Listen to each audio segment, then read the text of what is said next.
Hello, friends.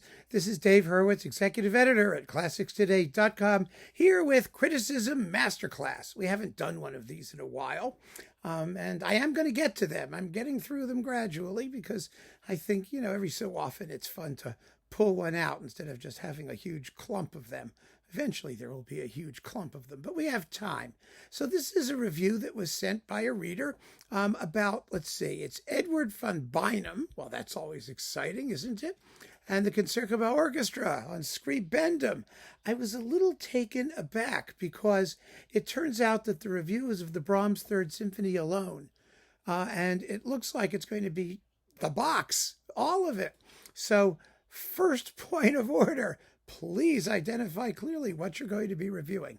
Anyway, the writer had the courtesy to give me 3 pithy paragraphs as requested. And let us begin with pithy paragraph number 1. When talking about the storied legacy of the Concertgebouw Orchestra, most of us are quick to refer to the mono collection of Wilhelm Mengelberg, or the patchy but at times incandescent conducting of Bernard Haitink.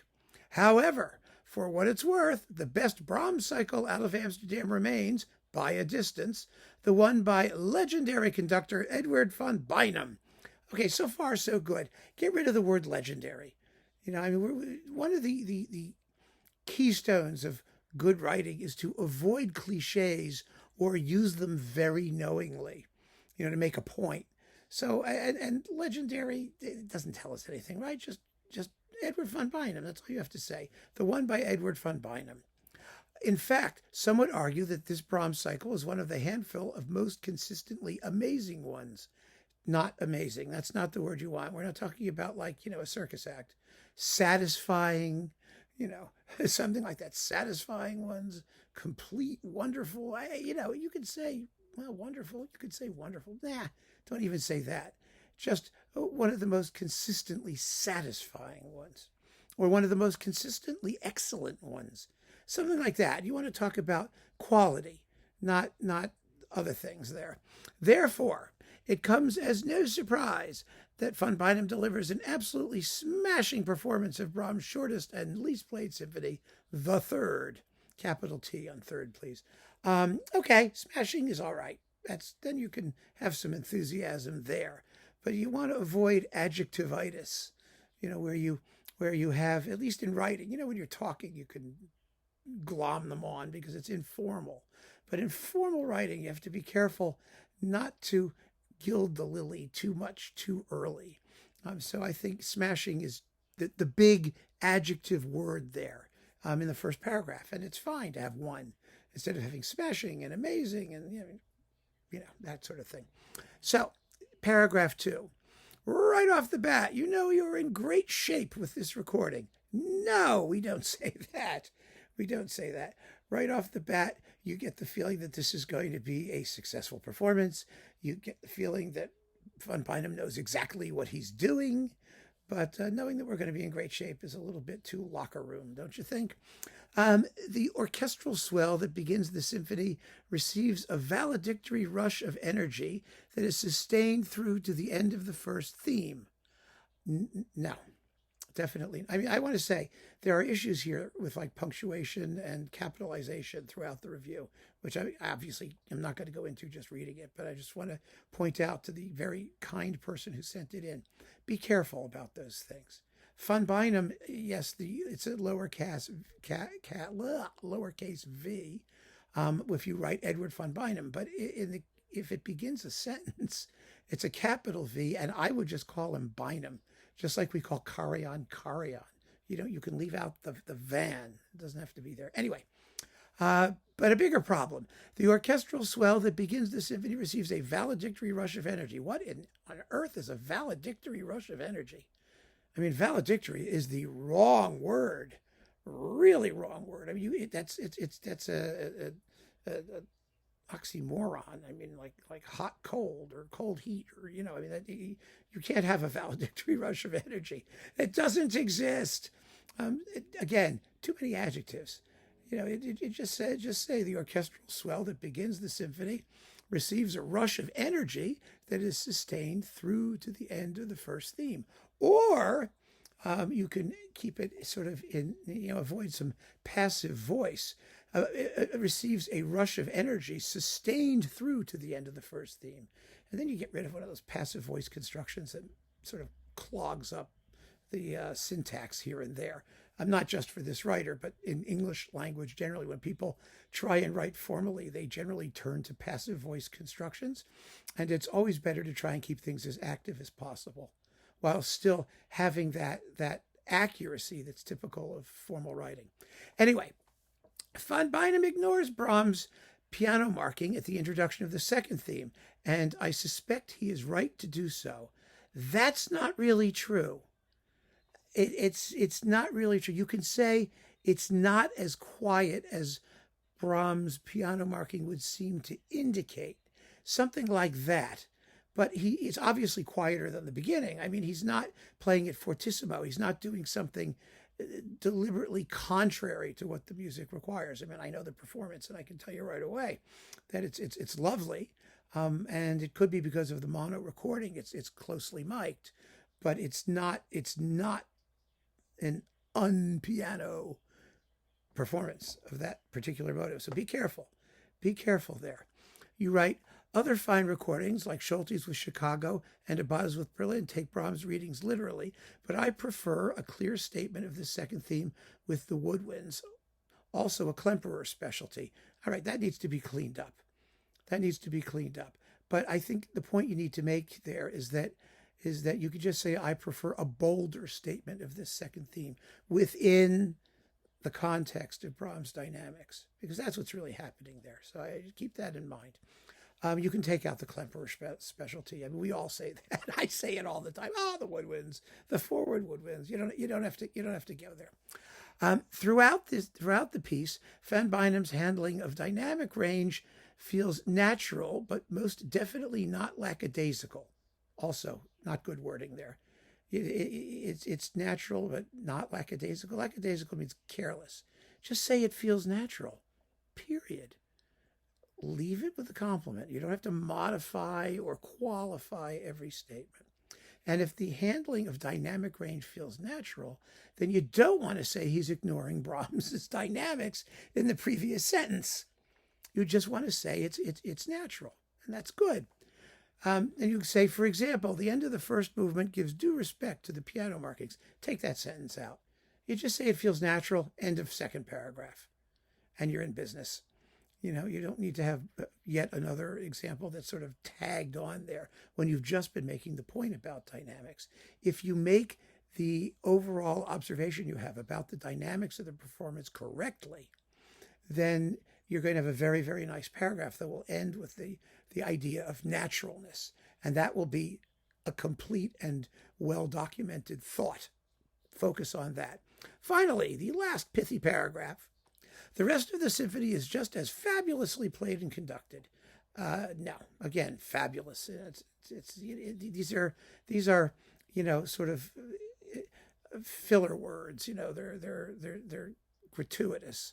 The rest of the symphony goes just as well. The middle movements practically conduct themselves, with the sonorous Concertgebouw wind section clearly taking the prize. Wind section clearly. Well, that's okay. It's not the best kind of wording, but that's okay. The sonorous Concertgebouw wind section clearly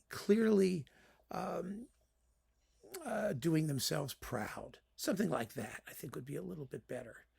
It's a little bit less sort of, casual, racehorsey. Then, in the finale, once again, von Beinum's astute handling of dynamic range shines. So now we got a little problem. Handling of dynamics.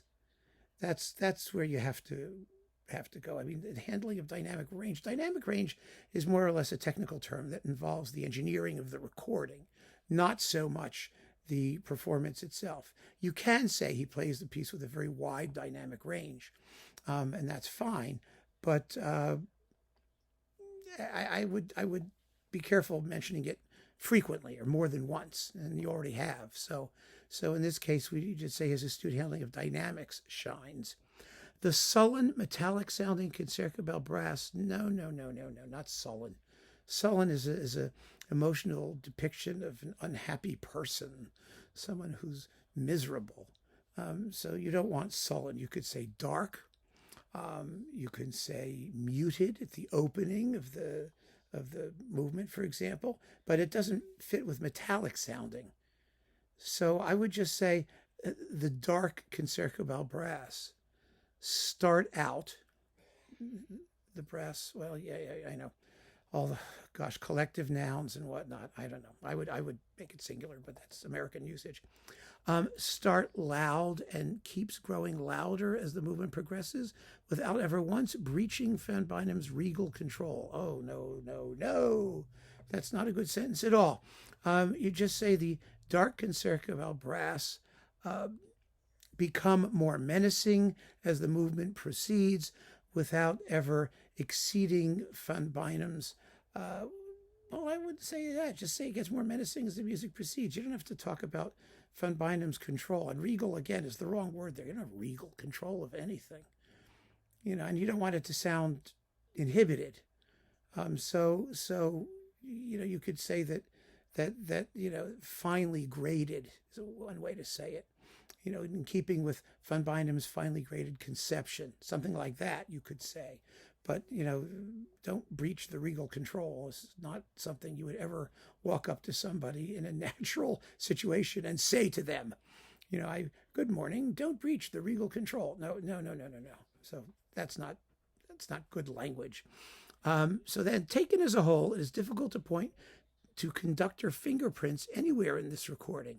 It sounds Brahms before it sounds anything else. Well, that's a very good point, because you've already made the point of its naturalness. And so the way to say that in a more, let's just say, elegant way would be, taken as a whole, the performance proceeds as if, in an organic way, evolving naturally without any sort of outside interference, without the imposition of, or without mannerism. I mean, that's the point you want to make, right? That he's playing it without mannerism and it all sounds very natural and organic. So just say that. Just say that. You don't have to work so hard to talk around the point that you're trying to make. This often happens. It often happens when people start to put thoughts on paper and they're trying to sound smart and sound formal. And you are smart, person who wrote this. I'm not using names, but you are, clearly. You've listened carefully. You can speak about it naturally. You don't have to try to impress people with vocabulary, which often happens when people do this sort of thing, where vocabulary gets misused or it's the wrong word in such a place as we've already seen some examples. So, but don't mistake this rare virtue for a lack of personality. The orchestra's recognition of the conductor's serene authority is evident everywhere. Get rid of the word serene. The conductor's authority is evident everywhere, in the solos of the third movement, in the lyricism of the second, and in the unleashed force of wrath in the fourth. This recording is a Brahms third for the Desert Island. Okay, so the rest of that is very good. I mean, mostly very good. You sum it up nicely. Get rid of the Desert Island. That's a cliche. Desert Island discs. We talk about these things sort of casually or informally as a title for an article or something, but this recording is a Brahms third that vies with the very best, or that belongs in among the most exceptional versions, or something like that. You can say it however you want, but don't use cliches if you can avoid them. That's also a sort of a no-no in this sort of thing, because you want to sound like a person, like an individual, not somebody who's quoting others, who's snatching well-used terms so that you can say to somebody, well, yes, I read gramophone. I mean, you don't need to do that. You're a good, serious listener, and you understand what you're saying.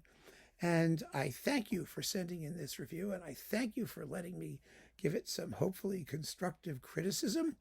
It was very enjoyable, actually, reading and looking at this, because I think you make all the right points. It's just a question of style. And that's what it always is when it comes to this sort of written exercise, a question of finding your own style and having it come across as naturally as Van Beinum's interpretation of the Brahms third. Right? So keep on listening, friends. Thanks for joining me. Take care.